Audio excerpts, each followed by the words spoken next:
Namaskara, good evening, and welcome to today's BIC stream session, Raising Issues in the Spirit of Inquiry, Dissent as an Art Form, with musician and author T.M. Krishna and writer and activist Kavita Krishnan. Today's discussion is around T.M. Krishna's key writings that have been put together in an extraordinary collection, The Spirit of Inquiry, Dissent as an Art Form, which draws from his body of work, thematically divided into 5 sections: art and artists, the state, nation state, the theater of secularism, savage inequalities, and in memoriam. Revised and expanded, and with new additional material and powerful new introductions, this collection and in turn this discussion attempts to reflect on the critical and cultural engagement of an artist. The bios of both the speakers will appear on the chat box at the bottom of your Zoom screen. And please feel free to use the Q&A box to post your questions, comments, or observations through the session, and which will be addressed towards the end of the session. And with that, over to Kavita. Thank you so much, Lekha. And I should say right at the beginning that it was, I'm so pleased that you set up this conversation, because I think that probably T.M. Krishna and I have had some conversations and some arguments and so on, off and on, not so much in person, but on text and email and so on for some years now. But this opportunity to sort of look back on a collection of writings and see how Krishna himself looks back at his own writings and now his writings over the past several years. And to look at this collection right now at the times we are in now is a real pleasure and a really great opportunity to do this. And I'm very glad to have to do it, to get to do it.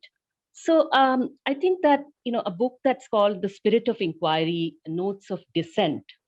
So I was thinking about it, and usually Pratap Bhanu Mehta has an introduction on dissent, where he reflects on what it means to be a dissenter or what dissent means.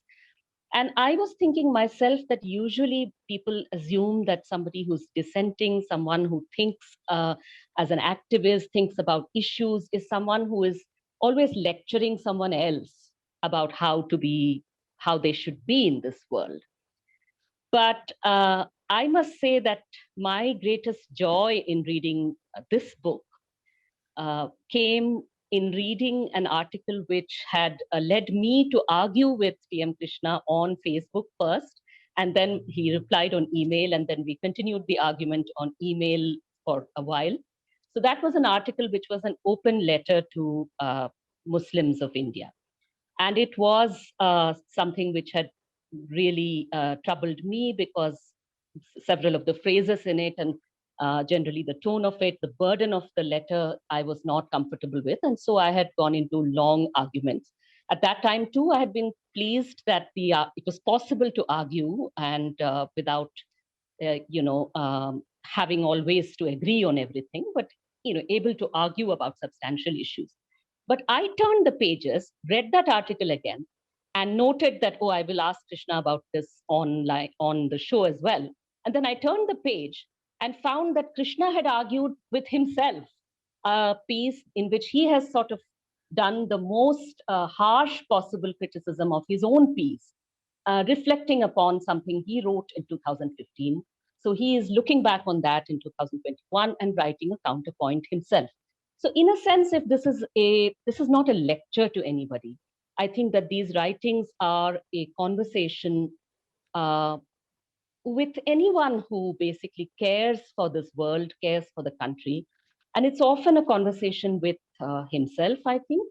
And I do think that that possibly is the best kind of essay writing. Best kind of writing is something where you're also able to make yourself uncomfortable, rather than always speak from a place of comfort.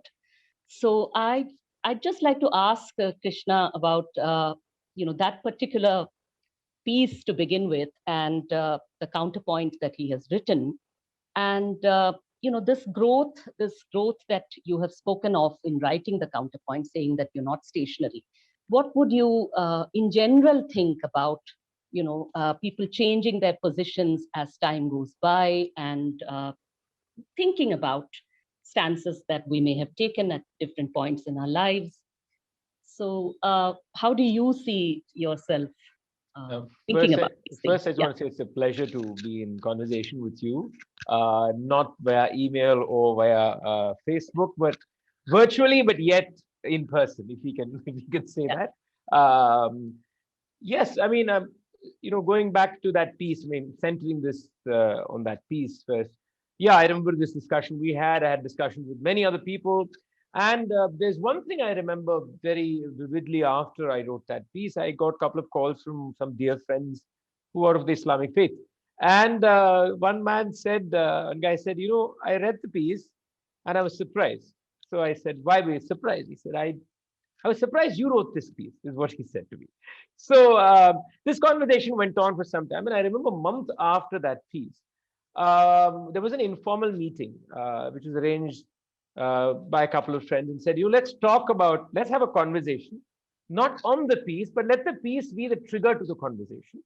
And it was a set of about 25 people, all Muslims from different sections of society, different positions about the faith, from atheist Muslims to the most believing Muslims, everybody. And I remember it was a 4-5 hour conversation. And I think that was a huge trigger for me also, in not just reflecting on the piece, but reflecting on how you see things.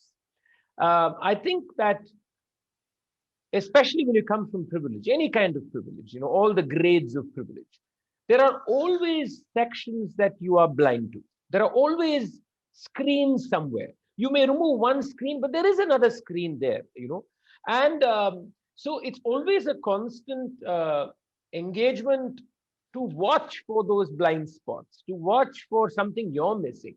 And I agree with you that most important part of writing is to be writing in a way to yourself, or in a way making yourself uncomfortable with what you're writing or what you're perceiving. So I think it's a very important thing that you don't remain static. I think the only thing we can demand of ourselves is honesty, utter honesty and integrity. The correctness or the wrongness does not hurt as much as falsity and lies and manipulation and twisting. Because you can always talk to a person who probably has an ethically deeply problematic position, but comes from a position of saying, I want to listen, I want to understand. So I think this being stationary in any way means that you're not willing to put yourself in discomfort, put yourself in a position of saying, no, I probably got this wrong. I mean, I didn't see something. So that has been for me the most active part of me, that being uncomfortable is what I want as the constant. I don't want to be comfortable, because I feel whenever I'm comfortable, there's something off here. It's not a suspicious state of being. I promise you, it's just a state of being very acutely aware that you miss things, you say things slip by, because the subconscious works in so many different ways, and irrespective of what tag you put for yourself, this is, I think, for me, something that I hopefully will keep constant in my life. When you said that about discomfort, that's something I have always said to people, to myself, and whenever I talk about feminist movements and feminism, I've always said that look, for me, feminism is not about me worrying about some practice that is followed in some country in Africa, very far from me, or something like that. It is always about sort of bringing it back to what is happening around me. What am I complicit in that I can change?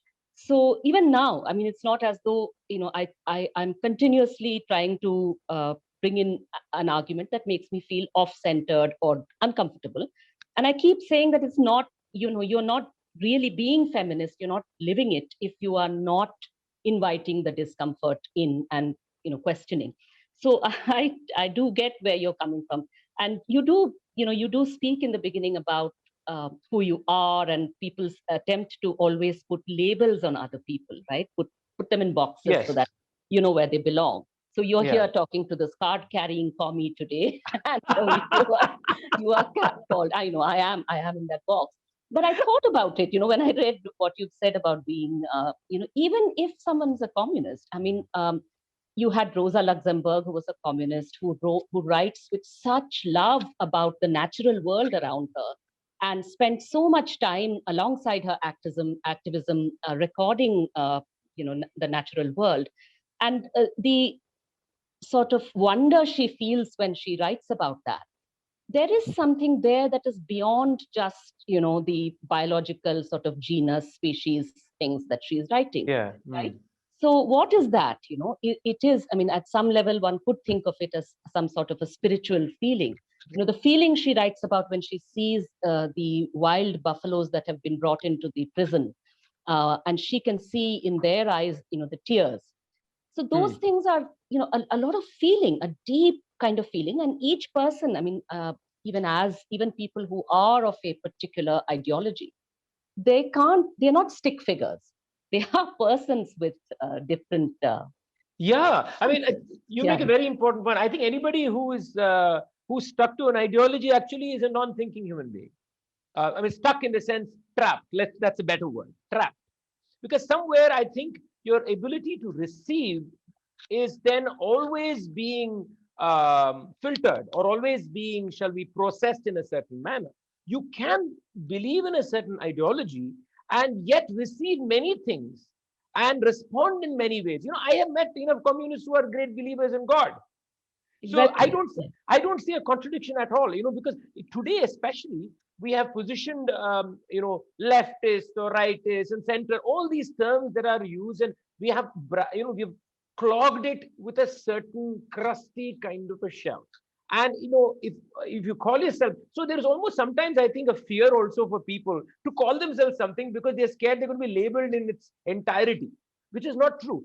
And you make a very important point about feeling deeply. You call it what? Profound, spiritual, whatever tag you want to give it, people are welcome. This is a human reality. Yeah. It is an absolute human reality. And that is what makes that something so profound, that any individual has an experience that is very difficult to articulate. A kind of a coming together with anything. Could be yourself, could be an animal, could be the tree, could be another human being, could be nothing. It just could be a moment. It could be a song, it could be a dance. That being able to empathize in a way, in such a deep manner, is such a precious thing that we as a species undergo. I mean, I don't know whether any other species do. I'm not going to comment about Exactly. it, but I know we do. Okay. Now, what is it? That's, I think, that is the most important question. Why is it special? Why? And to me, as a musician, I speak. I think what makes that so special is because that experience is not about me. Everything else in life for us is about me, as in the identity, and I perceive, I comment, I receive. But that experience somehow gets away from me being in control of it.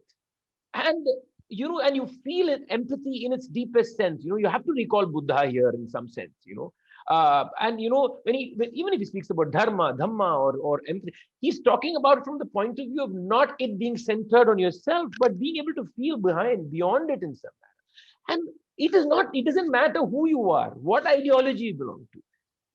Because if every human being can feel this, then we are transcending every trap, at least momentarily, right? So I completely agree that tags, I feel tags are actually given to reduce people. They are not given to understand the people. Tags are given to reduce the individual.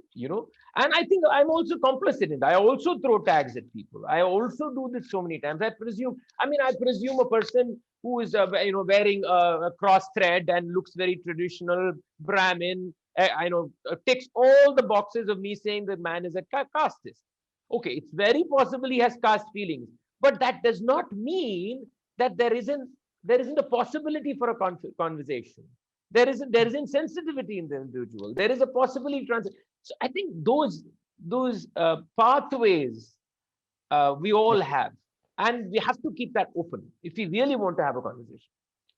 Right. I think so too. That I mean, especially I think the necessity for these conversations, which are sort of off social media, where things are, where I think the structure of that, the social media form is that you're very encouraged to give a sharp rebuttal, a sharp retort, and sort of get that dopamine hit from saying that you are, so and so, Yes, and yes. I've got you figured.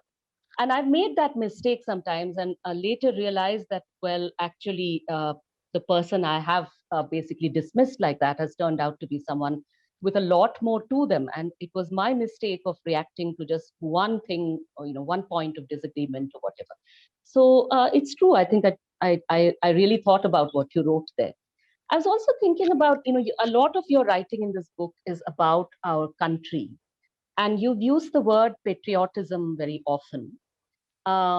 And I know that I use that word too in my work and activism, but I sort of always handle it with care, because I always worry about, I try to remind myself that yes, we want a better country. We want our country to be the best it can be, but we also don't define that.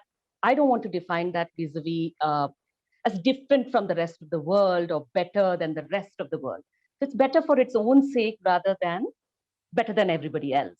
So we want a better world in general, right? So especially because you're a musician, and I was intrigued by what you have written about the national anthem. And of course, I can't think about what you've written without also hearing you sing it, which I've heard you sing it in the course of the last year and a half. And it brought back something to me. I remembered that, the Communist International as a song, which is also a song of liberation and all of that. I remember reading long back about Pete Seeger talking about how the song basically was initially it was a protest song. So it was a song that people sang, and it was sung reasonably fast. But then when it became the state anthem of the Soviet Union, they slowed it down and they made it this very grand kind of state, So he talked about how that changes it, and that he didn't feel that that song basically, its spirit was not represented in when it was part of a sort of parade, a Soviet parade or anything like that, right? Like the Soviet states might and all of that.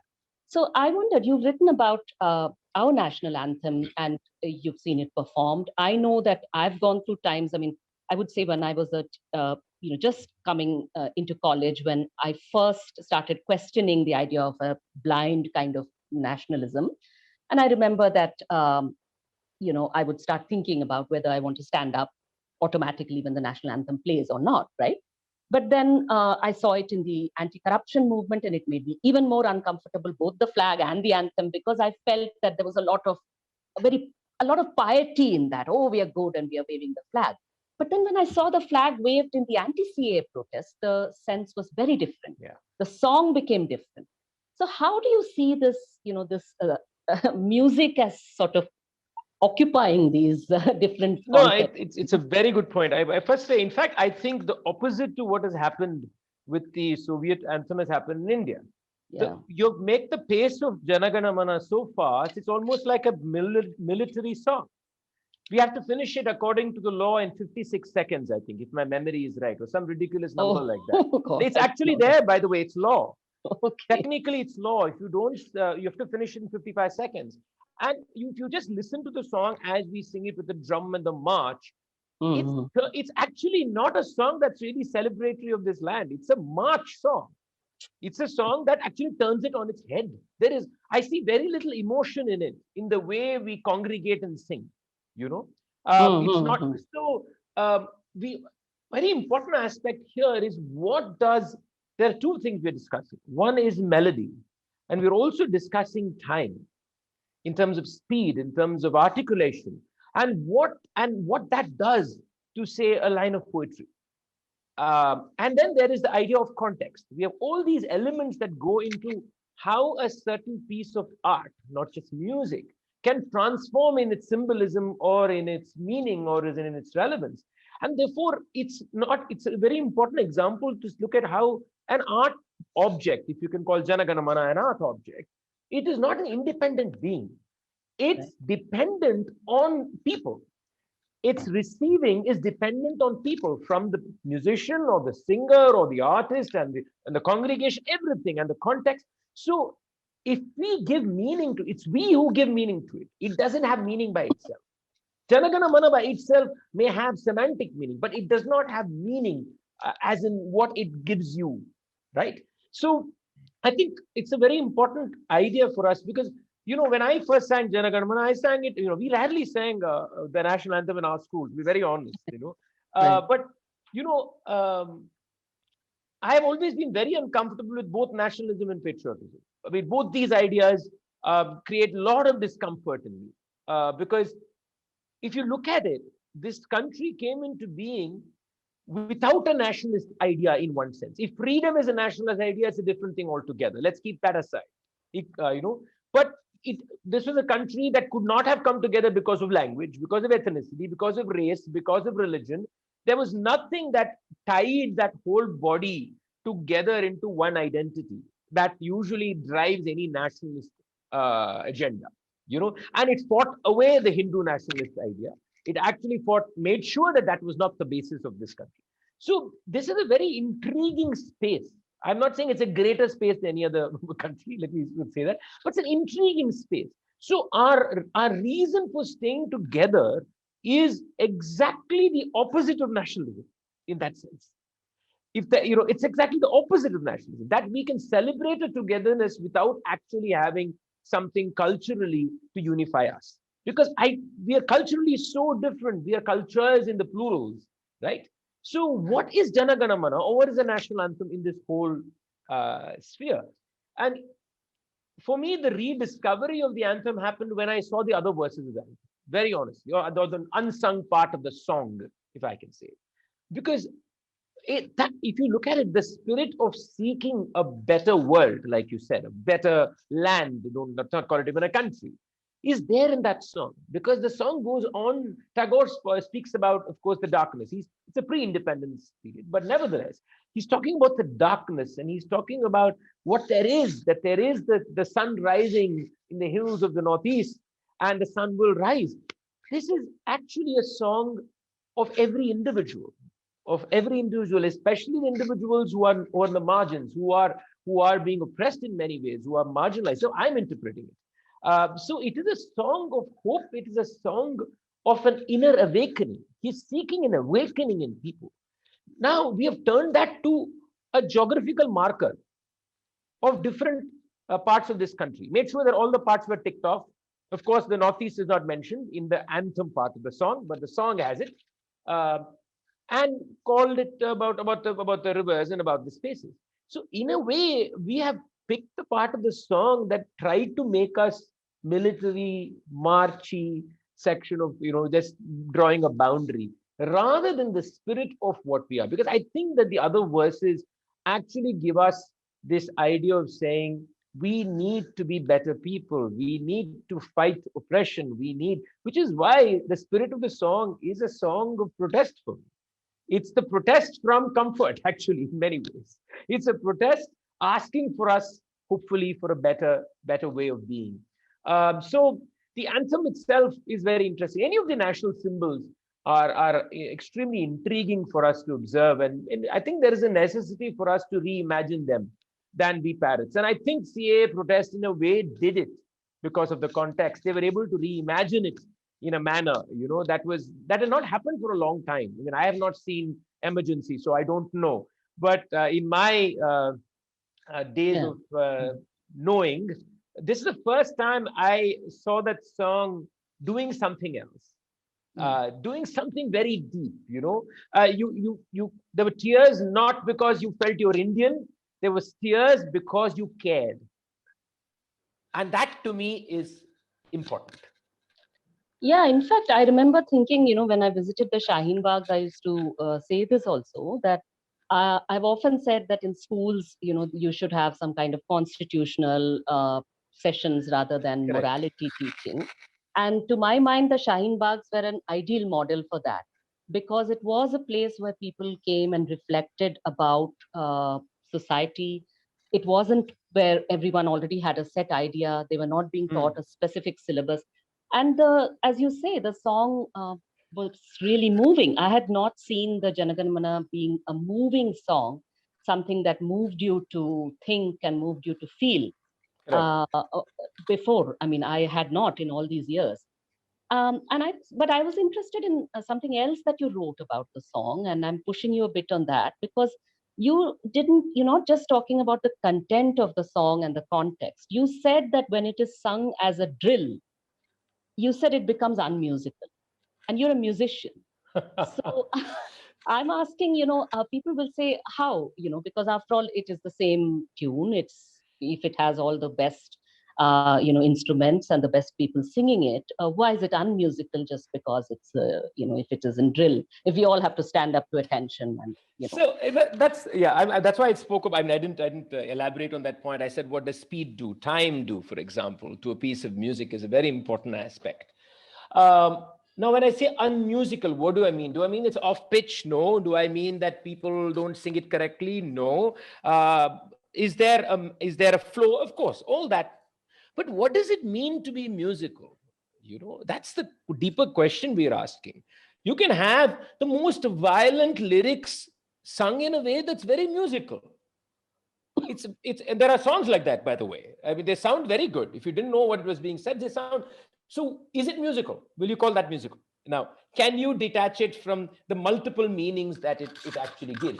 And so when I say that the Janagana Mana sung the way we do is unmusical, because I don't see a musical object which is conveying what I believe is important to music is an ethical centering, is a centering that comes from a very, very true space. And I don't see that. And to me, that's very important. You can make an art object. An artist can make an art object that instigates violence. How are we going to deal with that? I mean, what is our relationship with it? I think it's something we have to think about. We can't speak in abstractness of saying this is art, but let's just leave it as art. No, art is created in society. It is not created in space. It is created in society there for people to see, people to listen, for people to share. So when it is in that scenario, we have to be conscious to look at our relationship with it. And when Janagana Mana is sung the way it is sung, the relationship with it for me is othering. We sing it like saying we are better. We sing it like saying this is this great land. If you're given a chance, we'll say all intelligence in this whole planet came from this great land, was stolen by the West, and we have to steal it. We have to say that we are the greatest land. That's the sense that we seem to be constantly talking about. Like there's not been minds, and there's not been beautifulness, and there's not been this so many creative spirits all across the globe, irrelevant to geographical and political boundaries.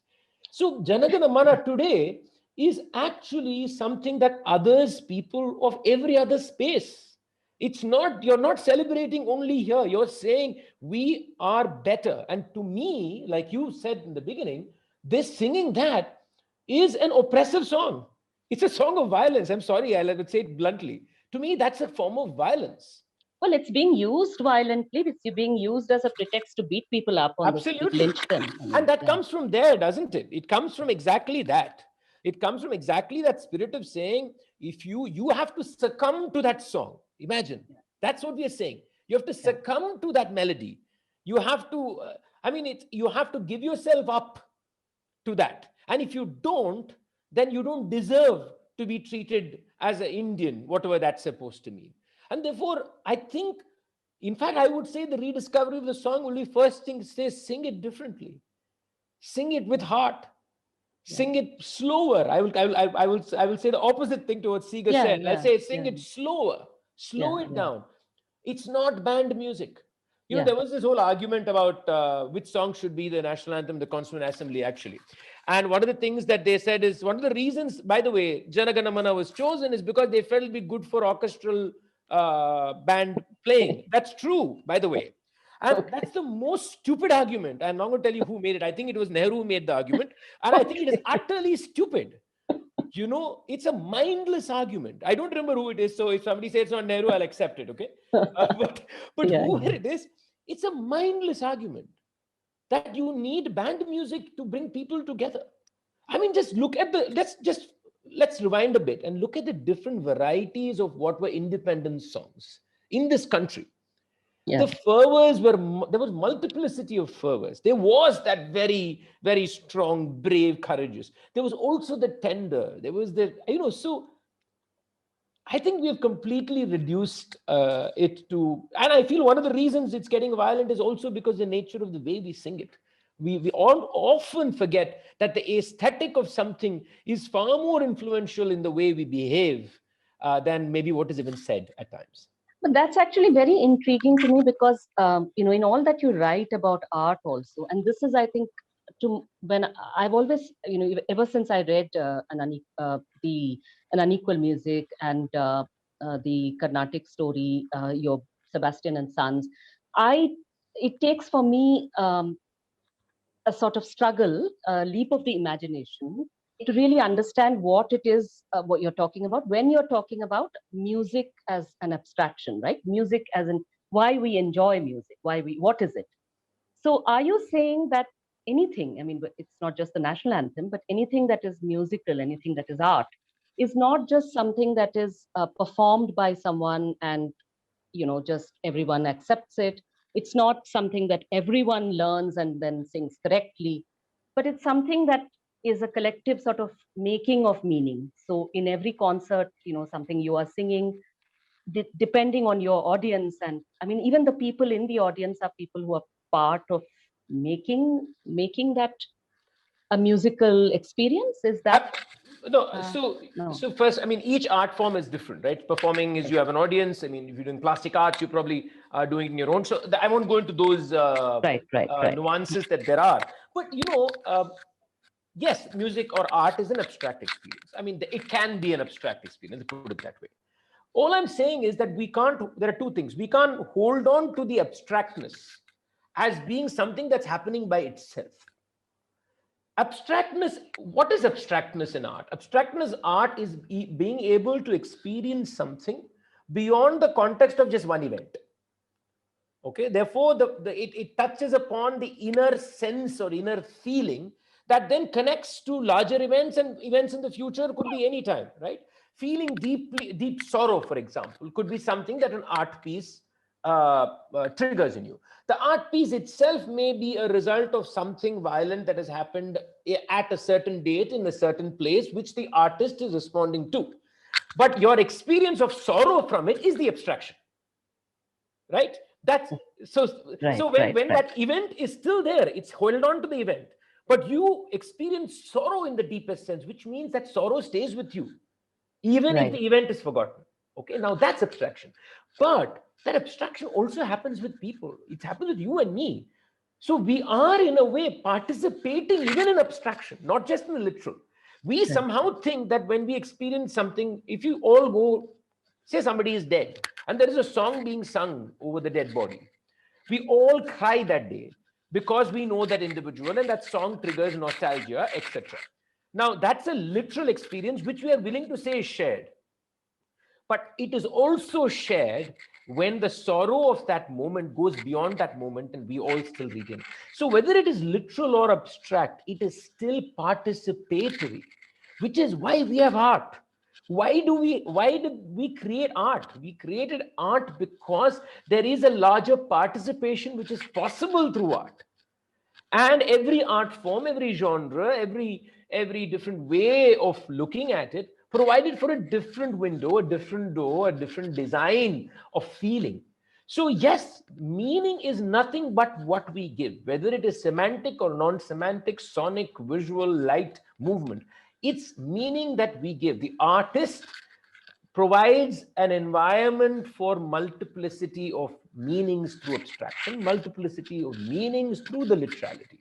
It is up to us, the participators, to be able to be open enough to receive. If an art object does not do it, I don't call it art. Art is not something that is beautiful to your eyes or ears. You can have something that's extremely pleasant, but I will not call it art if it doesn't have this quality. But I'll ask you here, and I think, I think I know what you'll say, but I'll ask it anyway, that you are someone who sings, you sing Carnatic music.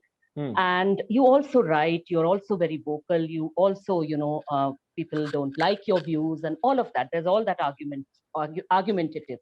But would you say that there can be an artist who feels very deeply about many things, doesn't speak, doesn't say, doesn't write, doesn't express all these opinions, sort of loudly and explicitly, but their music can be such that without actually speaking about all your social realities and do you think their music can be transformative like that? Of course it can. I mean, there's no doubt it can.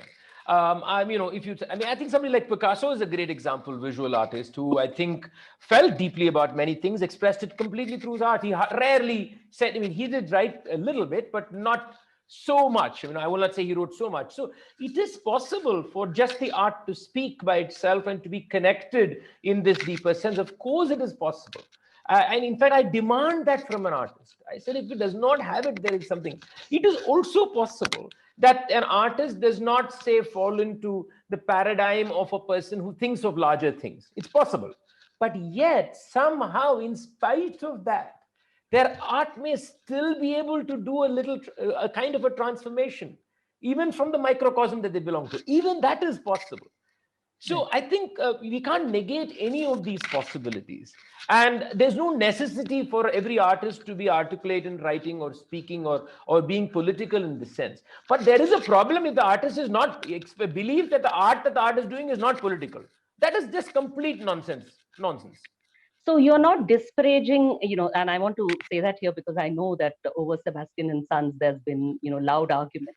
So you're not disparaging an artist if you say that he became uncomfortable and when he tried to find out how the best instrument is made, how the instrument he plays is made, and he figured out that to make it, it required the slaughter of a very fine cow. And this was something which he, as a Brahmin, thought was not, and so he was disturbed by. So yes. You are saying that being disturbed by, so you didn't say, when you wrote about this, you were not trying to say that, you were not disparaging this person and his art. Absolutely not. Yeah, but you were accused of doing exactly that. No, I mean, yeah. Let me speak bluntly. 20 years ago, I would have been uncomfortable with that situation. Exactly. So let me speak for myself, right? So the problem is not there. The problem is elsewhere, as I pointed out. The problem is not in the feeling of discomfort of saying, oh my God, this is what happens when I make the mridangam for myself. I love it, but this is something I'm extremely uncomfortable with because I believe in a certain way of life. I believe that I should not eat meat, etc., etc. I'm not even going to those parts of the argument. But the problem is elsewhere. The problem is I am uncomfortable with it, yet I need it done. Therefore, I will completely shut one entire door to what happens behind it. Yeah. And those individuals who do that shall remain behind that door, only will be allowed inside when I permit them to come inside because I'm uncomfortable. And the power equation is the power equation of life. What can I do? That's how society is structured. Only they can do it because only they can tolerate the smell. Only they can handle blood. This is the problem. Yeah. And even if there is no conscious, I think it's important, a public expression that this is a difficult situation, even if you don't know how to deal with it. I mean, it's quite possible that you still don't know how to handle it. It's possible. I'm willing to even accept that, but not willing to engage with this.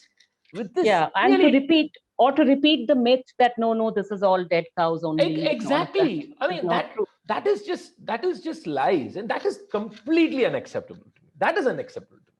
I can understand the feeling, and I think it's a question of how do we deal with that scenario? How much are we willing to confront that discomfort? Yeah, I think we still have 5 minutes before the questions from the audience also come. I was thinking, about you've written about Tyagaraja's lyrics, and you're recognizing that some of them are, sort of misogynist, or there's caste involved, caste hierarchy that is embedded there. But you've also written about his lyrics in other contexts where you think of them when you think about who are you singing about when you sing about Rama. and in the context of the Ram Janmabhoomi Mandir Yes. now, and all of that. So as I read all that, I was also thinking about you've mentioned, of course, the art and morality. So Polanski, would be, what are we complicit if you view it? To Correct. me, actually, there are even, Polanski, I tell myself, okay, I can live without watching. But when I think about Neruda, for instance, Yes, Neruda exactly. was someone That I very, love. very good example. Yes. And for me to realize that Neruda actually wrote about raping someone, Yeah. and in a context which we in India would recognize very much as a caste context, somebody who takes away night soil in Sri Lanka. So it's very, very clear. Or Chaplin, I Yeah. love, you love Chaplin, and suddenly you realize that, oh my God, he's been such a horrible person to women in his life. So, how do you think? How do you think it is? You just cancel all these people, or do you think, what do you do?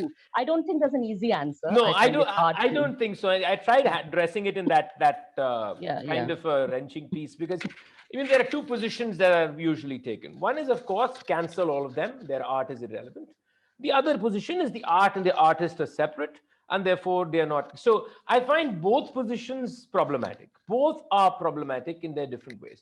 I'm not taking into account, like I've said in the piece, the economics of it, because that brings an entire different layer of arguments, and that complicates even the ethical discussion. But so what I wonder is, and again, I'm not addressing those survivors who have been affected by these people, because I'm in no position to save it all. I'm talking about, as a society, how does one deal with it? I think is there a space? The question is this: is there a space where your experience of Chaplin can be muddied with the reality of Chaplin? What does that do to you watching Chaplin?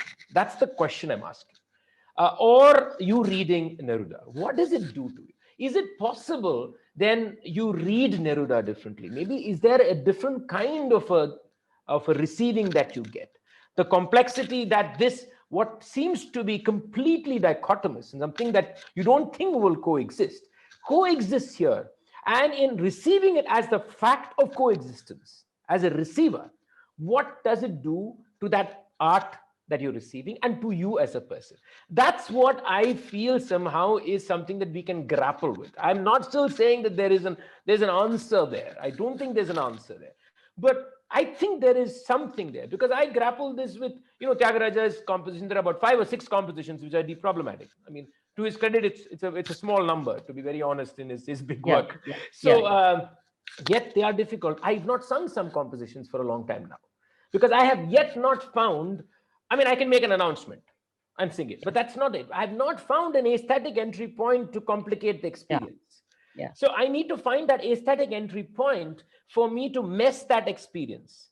So as a receiver, can you mess that experience? So when you watch Chaplin, can the jokes then become something else? That's, I think that's the kind of a philosophical question that we should be asking ourselves in some way. And that's the challenge. So at least one doesn't just pretend that it didn't happen. Exactly. Pretend that is separate. But you sort of bring it to the experience and then see how it goes. Exactly, and see how it goes, because we don't know. We really don't know. Because the two extreme positions that we take, I mean, societal wise, both in a way, I think, allow us not to confront something. Yeah. And I feel that we have to confront it, because in many ways we are complex people like that. I'm not saying that we are we are abusers, etc. But I'm saying there is that double shade in many of us in a different way, within the acceptable framework of society, if you can put it that way. Okay. So I think taking such very strong and very, very complex scenarios also tells us something about what do we do? What do we do with these dichotomies? And not just with art, I think. I mean, listening to you right now, I also think about, say, a figure, even a highly contradictory, complex figure like, say, Gandhi. Yeah. Where everything and a lot of things are said in criticism of Gandhi, which are absolutely accurate. And yet some of those things are actually because the man was a complicated person. So, the fact that he made racist assessments about society and, caste-based assessments about society, absolutely true. But it's also true, what Anand Patwardhan reminds us, which is that the hatred for Gandhi, which is expressed in, Godse's writing and all of that, is the figure of Godse and his popularity in certain circles in Maharashtra and all of that is partly because one of the abuses that was thrown at Gandhi was, oh, he's asking people to clean toilets, which means he is breaking caste boundaries or whatever. All of this alongside the fact that his use of the word Harijan, his arguments with Ambedkar, he was probably on the wrong side of history on all of those things. And yet, it's a complicated figure. Likewise, on gender, I always, in my youth, in my 20s, I have argued fiercely with people about Gandhi's, my shock at reading Gandhi on women and saying, okay, just shut up, don't talk to me about Gandhi on women. And yet, after that, when I read the Gita, thinking about Gandhi's letters, and thinking about, his sort of construction of himself as a man, as a comrade, as somebody, and constructing love as something, that is able to accommodate all this comradeship and so on and so forth. I found that interesting, and I had to tell myself, well, I can't just, say that, oh, Gandhi is this person whom, had I met this person, I'd just think, oh, boring, conservative, useless fellow. No. Yes, absolutely. So there are these contradictions, and no, I think contradictions are a great space for us, actually, because contradictions allow us to see the in-betweens in a way we will not see. So, that's why hagiography is as much as a problem. When you hagiography on anybody, Gandhi, for example, the biggest problem with Gandhi has been also the fact that we've never, for a long time, mainstream thought processes in India, they just create this hagiographic figure of this person, refuse for the ugliness also to come out. Right, and it is ugly. Let's call it out as ugly. But the fact is, it is in that in between the two, and that you actually find more learning for us. Why are we talking about Gandhi? Why are we talking about these people? We're not talking about for them. We are talking about because we're trying to understand something today, or in our context. We have to understand that's the only reason we look at history. So it is important for us to look at those in-betweens and look at that, that contradiction, like you said, and see, okay, what do we learn from this? What does this mean in the discourses we are having? What does it say to the way we do the things we do? And I think that is a very fascinating part. So the political calling out is one part of it, but there is something more than that we should not lose sight of when we are only indulging in political call out, because that's just one part of the argument. There has to be the engagement behind constantly happening. Yeah. Lekha, you want to tell us if there are questions and all of that? Yes, we have a few questions, about 5 of them. Sure, please. With your permission, should I begin? Yes, please. So Simon Varghese says, hi Krishna, how can one make youngsters think and ask questions? What made you to be a renegade? Thank you for calling me a renegade. But I'll start with that. Okay. I don't think you can make anybody do anything. First of all, I don't think we can make people ask questions. First, are youngsters not asking questions? I mean, I'm not very sure we can even say that. But I think what we can all do is wonder, how can we create an environment where questioning is welcome? I think that's the question we have to ask ourselves as adults, whether it's at our home or at the school or any space, families. How can we create an environment where people are free? So what we are actually asking for is a fearless or fear minimal, at least, environment. Because people don't ask questions because they are scared most of the time. There are two parts. One, they may not even know how to ask a question, because the idea of questioning is not part of the culture that we, to a large extent, participate in. Listen, follow instruction, repeat 100 times. You can ask questions after you understand. After I understand, why will I ask you a question? I don't understand. I will ask you a question because I'm grappling with something, right? So we keep saying this. We keep saying, and then if you say anybody, they'll say about 2,000 years ago, about some three tries. I'm not talking about 2,000 years ago. Let's talk about today and what we do today in schools and at homes. So can we create an environment where there is no fear, where children can ask whatever questions they want? The idea of taboo, for me, has to be just erased. There can be nothing that is taboo. You can be upset about the thought process that a child has, fine, but there can't be a taboo, because the moment you do taboo, the problem is, we talk about self-censorship. Our entire culture is a culture of self-censorship. So unless we address the culture of self-censorship, there is no point in talking about self-censorship in a constitutional way or going to a court. Because our culture is self-censorship. We all are self-censoring all the time. Children do it much more than we ever know, right? I think, for example, now you have so many schools being called out for sexual abuse. Now, it's why are these children not speaking? They're not, or speaking to their parents, and the parents are not speaking. Why? Because there's fear everywhere. What will happen? And then you self-censor yourself. So beyond even the extreme cases of sexual abuse, it's at every layer, it's at every position, every nuance. So can we go beyond fear? That's the question, I think, which is at the center of your point.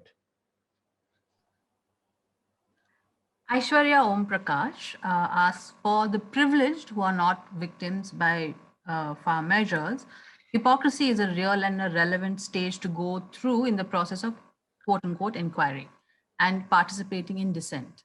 But most often an unwanted amount of limelight is given to this, diluting the cause at hand, trivializing the real issue, and it has become a template. Thus, how should the privileged ones participate to add momentum to the cause and not end up creating divergence? How should they gain credibility for their intent? I think this applies to both of you, the question. Kavita, you want to go first? Yeah, briefly, I can go on this. I think that it's about what jobs we take on. I don't think that the privilege should just be saying, okay, I've recognized my privilege and look at me recognizing my privilege, how wonderful that is. It's not for that. I think the point is that if you recognize it, then what are you doing to change that? Who are you talking to? So you shouldn't be talking to those who are struggling, right? Because they are already convinced and they know what they are facing it and they are doing it. They are leading the movement. But your job should probably be to talk to the other privileged fellows, because and take off some of that burden. So I say this to men all the time, for instance, that look, women are exhausted of explaining the same arguments to men over and over and over again. Please take on some of that job and make our life a little easier. You can do that. Don't say, okay, I've learned what feminism is and now I'll tell women what to do, right? Yeah. Likewise, when it comes to caste or race or anything, that's what I feel. I completely agree with Kavita. I think it's very important to frame, first of all, you can't speak for anybody, first of all. I think there's no question of you speaking. You're actually speaking, hopefully, for yourself in some ways, right? So when and if it is about feminist ideas, it's about LGBTQ issues, then you are speaking to other men. I am speaking about caste to other people with caste privilege. They are the ones I'm talking to. I have no business to speak about caste with anybody who has experienced oppression of caste, because I don't know it, very bluntly. Okay, so it's important to build that framework, to understand that frame. Yet I know at times I'm going to make a mistake. So for example, when do I keep quiet is something that I may sometimes miss a step. I'll be the first to concede I do. But you must also be willing to say, I crossed the line right now. I'm going to step back and keep quiet. So this is a constant learning. You use the word credibility in that question. Now, the question is credibility with whom is the question. I think the most important idea of thing is credibility with yourself, honesty with yourself, and being able to, people with privilege who are engaging with social issues must be willing with humility to accept being called out first. You cannot go into a defense when you're called out. When you're called out, listen to why you're being called out. That itself is every time a learning. Vijay Krishna asks, if an artist likes to take an apolitical or a neutral stand, even in the gravest socio-political situation, then how would we deal with that? Shall we just respect that as artist freedom, or shall we call it irresponsibility? Or is there any other way to look at it? I don't think the problem is I don't believe there's anything called apolitical. I think that word construction itself is just an escapism. Your existence is political. How can anything be apolitical? All you're trying to say is that I don't want to deal with it. Now, when it comes with privilege, it becomes even more complicated, right? So, for example, if say I was just a Carnatic musician who was singing in every opportunity that I got, and I went on, hypothetically, I could say, I don't want anything to do with politics, I'm doing this. But my act of singing this form of music with this content to this audience, with the culture that we're building around it, is entirely a social, political activity. And I benefit from that social, political activity. First, very important, I benefit from it. That construction remaining that way benefits me. So when a person says they are apolitical, they're actually saying, don't take the benefits of what I have from me, is what they're actually saying. Even if they're not aware of it. It's quite possible that they're not aware they're saying this, but they're actually saying this. Because if you remove any one of this, it's possible I'll lose my audience. It's possible nobody will come to my concert. All this is a possibility, right? So this apolitical for me is a smokescreen that I am not willing to accept. I will not accept it. That is my position. That do we just accept it and let it be? No. What I will do is I will constantly engage with it. I will constantly call it out. I will constantly push for other people at least to watch. Maybe that individual could be at a position where he or she may not be able to change. It's possible. But can other people at least reflect upon this position? That's what I would do. And that's what I try to do. It's not personal, but it is political.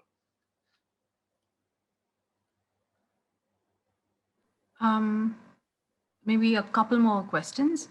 Charulata V asks, art in all forms other than being articulate gives scope for people to derive their own meaning.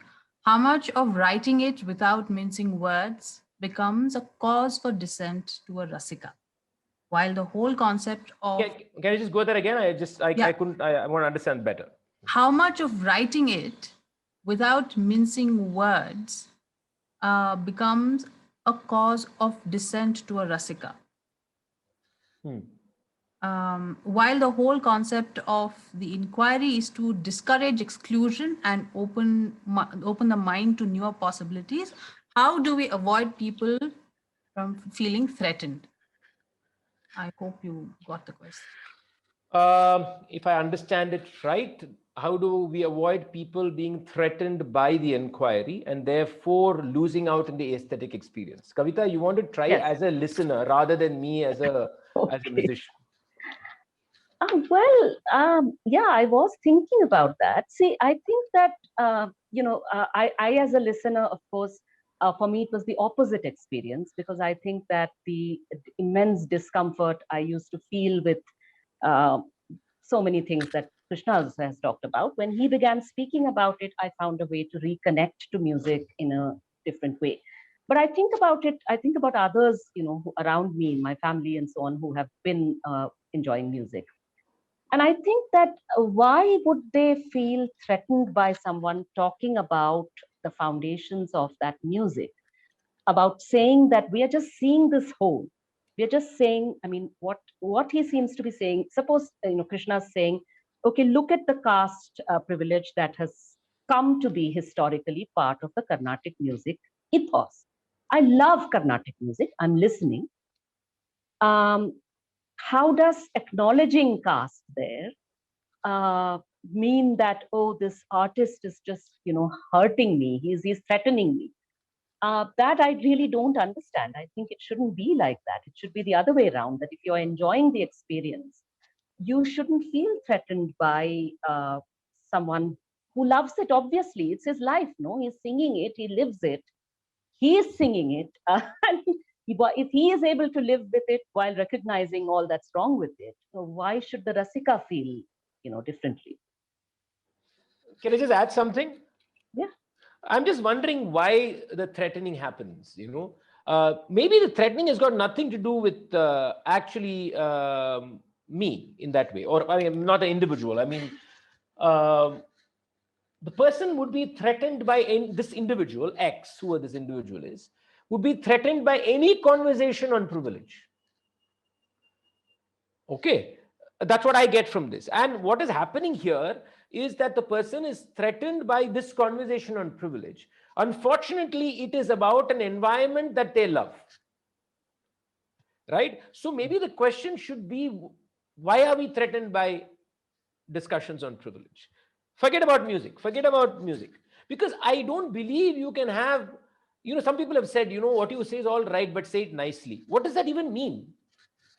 I've been told this many times, even especially by slightly older people, I agree with everything you say, but can you just say it nicely?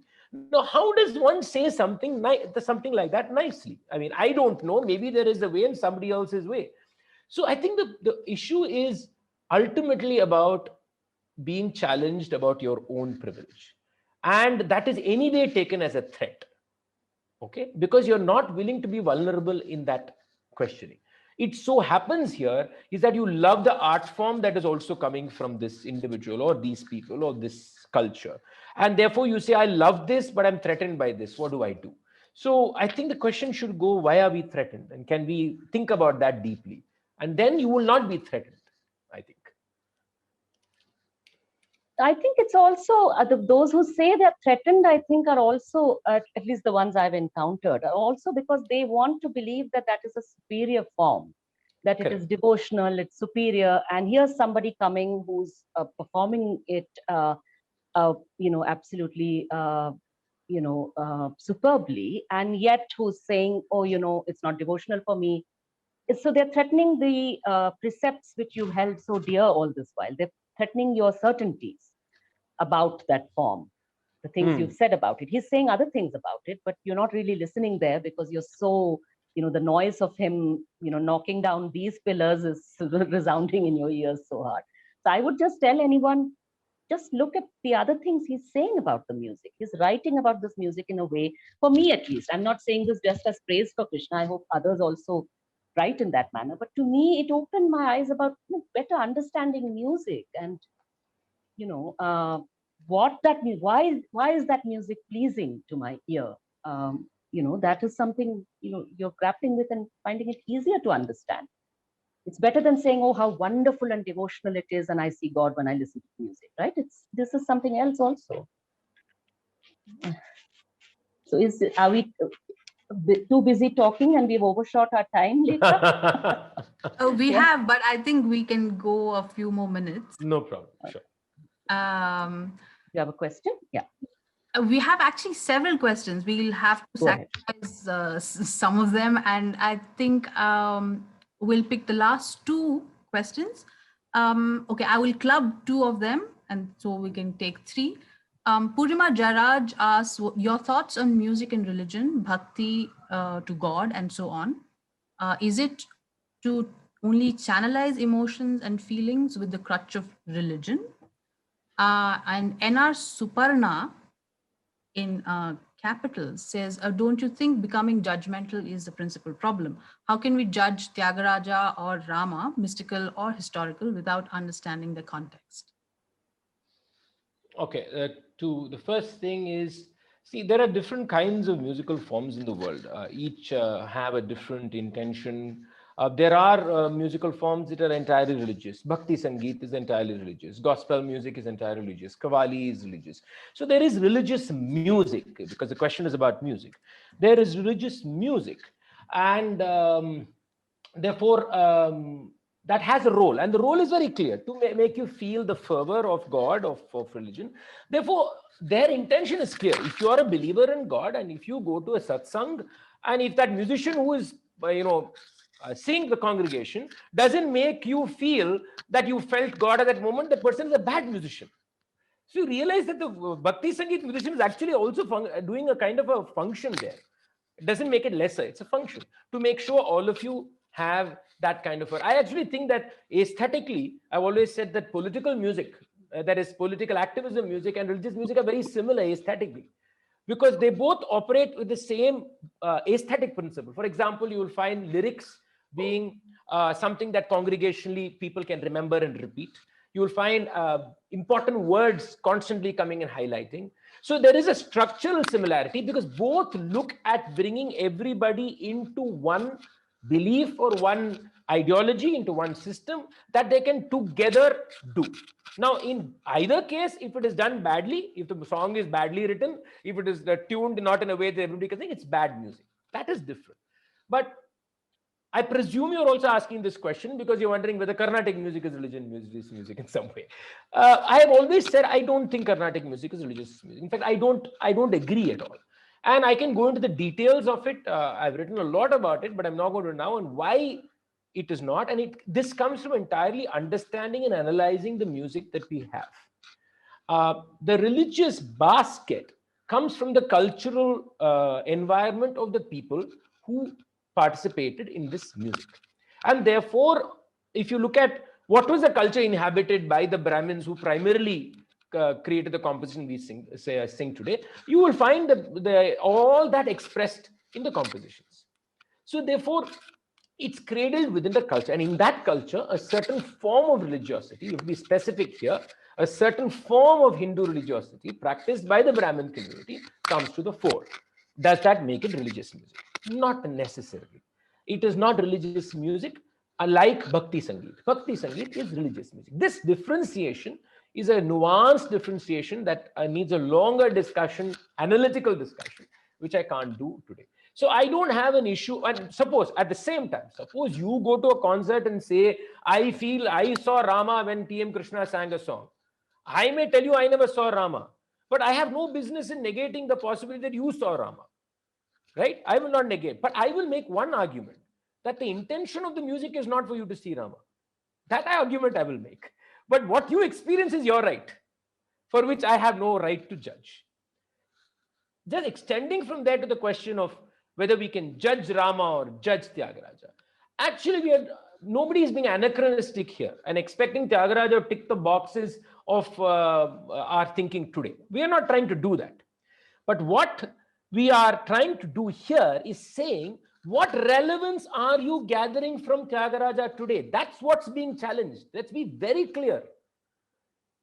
Tyagaraja is not living in the past. He lives in you and me today. Rama doesn't live in Ayodhya.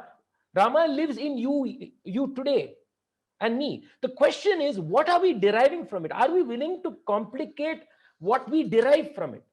If you're willing to say Tyagaraja has said all these beautiful things where it is inner seeking, etc., etc., are you also willing to say Tyagaraja has said things that we should probably think about? You can't choose. So I am not judging Tyagaraja. I accept Tyagaraja for what he is. But since Tyagaraja is alive today, I have to think about what it means today. I mean, for example, there are vocabularies that have changed, right? For example, the word, the N word is not used anymore, right? Or in Indian context, the P word, the Tamil P word will not be used anymore. Now, you could very easily say these words were come in a certain social context, certain context, but why don't we use it anymore?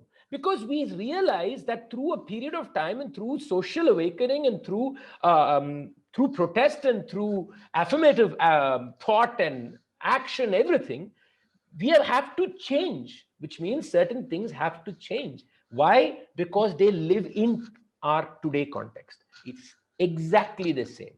How does Rama live today? How does Tyagaraja live today? That needs new imagination. And that cannot be sweeping everything and saying it's all in a context of its time.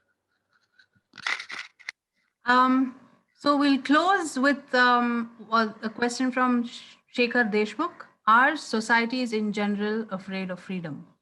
Kavita, you go. Lekha, before, I just want to say, I won't answer this. I'd like Krishna too, but I just want to say that I screenshotted several of the questions there because they were so interesting and so good, and I wish we had more time. So I will pass on those questions to Krishna and we will discuss them and have fun. That'll Sadly, be fun. Without you.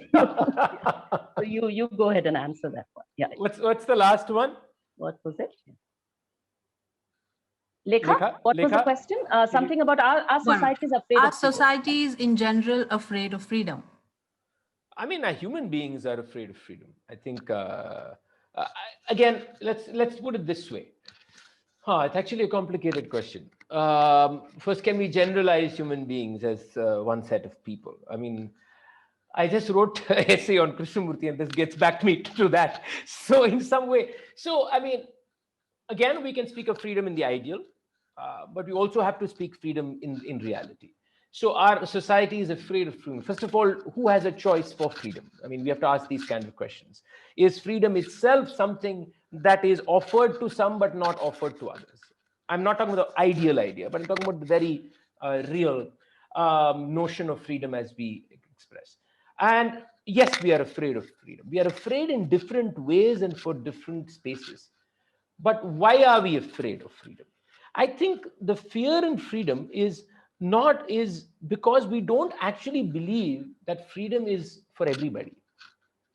We believe freedom is automatically selective. And the moment you believe freedom is selective, you're afraid of freedom for somebody else.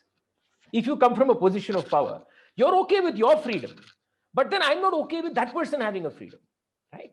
So from a position of privilege and power, the fear is of a different kind. If you come from an environment where you're entirely oppressed, then freedom becomes either something that is not part of an imagination, because even the possibility to imagine doesn't exist, the possible, or it becomes, and freedom becomes a power and energy source for protest, to resist, to push back, to break down. So, and there also there is fear, because you are dealing with a fear from a different side.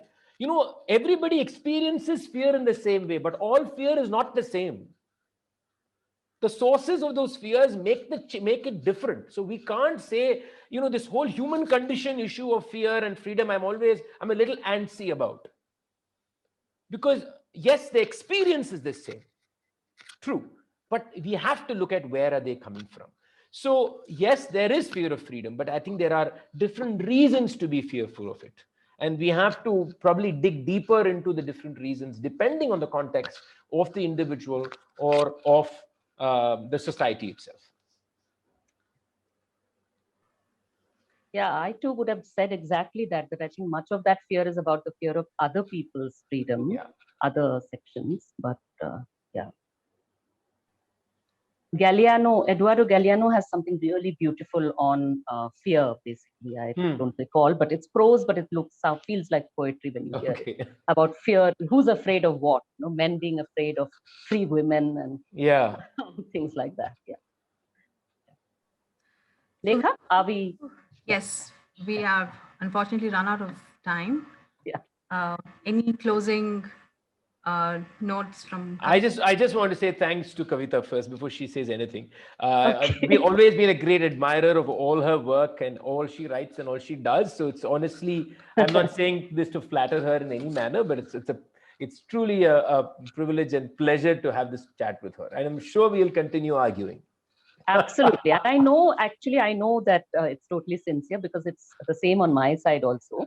Because even before I ever met or spoke with Krishna, I think reading, I could feel the sense of conversation and the sense of both connect as well as, the itch to have an argument over something. And unfortunately, there isn't time now to continue all of this, but we will keep talking. And I hope that all of you also will, everybody who's in this session. Thank you, both of you, Kavita and Krishna, for this sparkling conversation, which I think everybody were hoping wouldn't not end, as were you.